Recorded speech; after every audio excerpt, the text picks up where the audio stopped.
In this video, we're going to talk about how to deliver a baby at home by yourself. Is this even logical, or is this even possible? So my name is Nasteri, and I help moms like you who are nearing labor and who are feeling anxious and afraid of the labor process to go into labor feeling confident and calm, and to enjoy a positive birth experience where they go home, the baby, and you feeling safe and healthy, and enjoy the whole process. And this does not come without labor and birth prep, and that is why I want to give you this guide. It's gonna help you so much in organizing yourself, prioritizing things as you prep for labor. It is gonna give you immense support, and it's even going to help you build a mindset that is so vital for labor and delivery. So I want you to just download it. It is free, but it is so enriching, and you're not gonna find any such guide anywhere. So back to the topic. Can you be able to deliver a baby at home by yourself? Is this even, can I even recommend it? So we're gonna talk about three things. Three reasons why I really cannot recommend giving birth by yourself at home. And the number one reason is the risk, or it's so risky, guys. It is so risky, and why I'm saying it is so risky is because there's so much that goes into labor and delivery. So labor is not just going through some pain and then popping out the baby.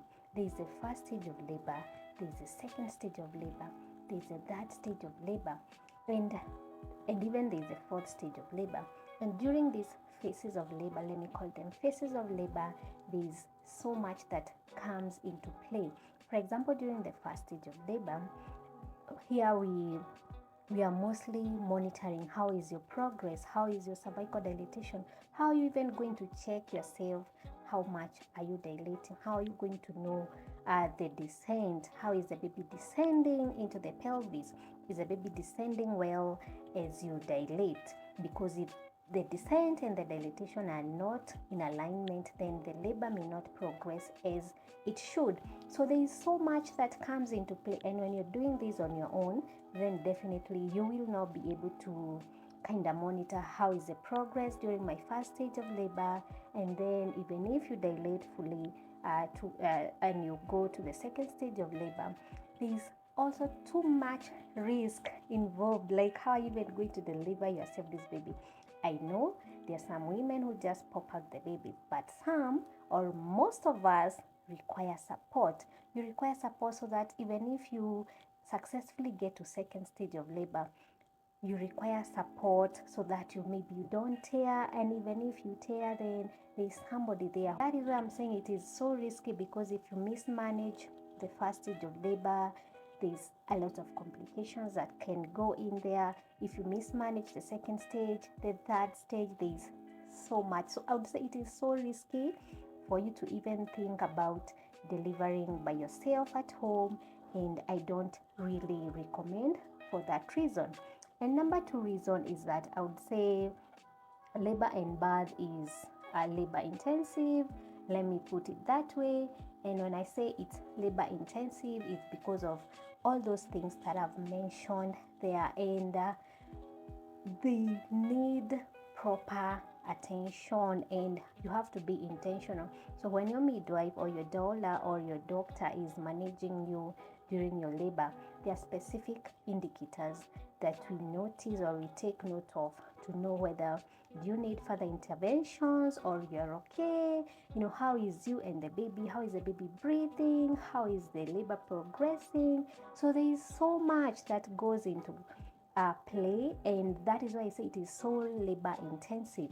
So if you're delivering by yourself at home, how are you even going to do all of this? How are you going to check all of this? Or you're just going to just sit there and just assume that go through the pain and assume that the baby is just going to come out, just like that.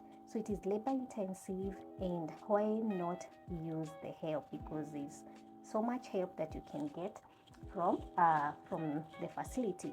And then last but not least, this list is not exhaustive, is that it can lead to complications. Let me not complete the whole word, complications.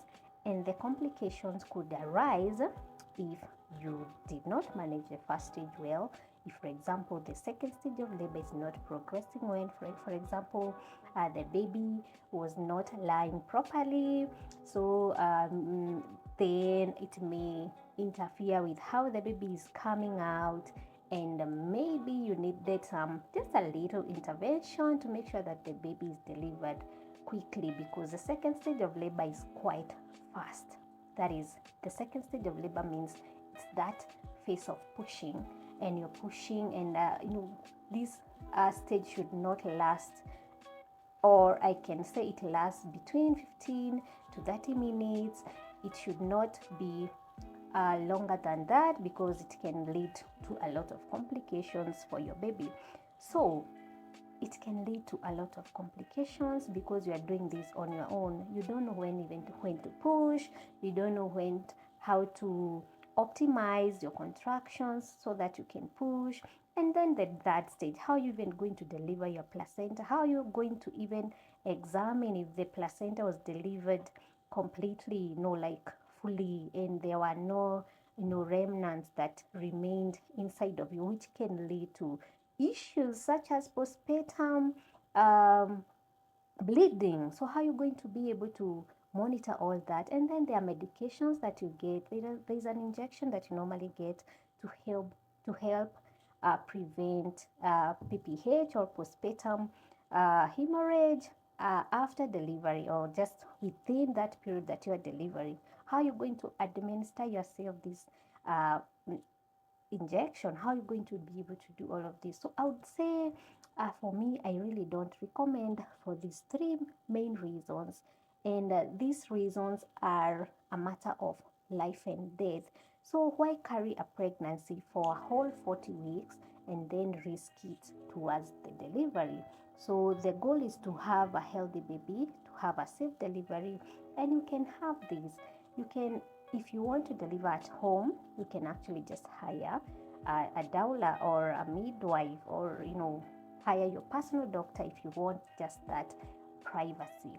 And then one thing that I want to really emphasize is that you should not go into labor without the proper labor and birth prep. And if you'd really want to join our birthing circle, where you can enjoy that community support, where you can gain a lot of wisdom and be prepped, so that you're not going in there feeling anxious and afraid of the labor process. And then the beauty of this is that you also get to enjoy total support all the way to your postpartum period, so that you are able to recover quite well. So I want you to just click the links in the video description. Make sure you download the free guide. That is, like, you should just get that because it is free. And then if you want a little bit more personal help, more personal support, join our birthing circle. It's gonna help you tremendously. You're gonna be able to learn how to do, what to do, when to do, how to cooperate, why the healthcare professional is doing this on you and the baby, and all of those things you're gonna learn because they are so important. You're going to go there feeling empowered, and you're going to enjoy or have a very positive birth story. So my name is Nash Terry.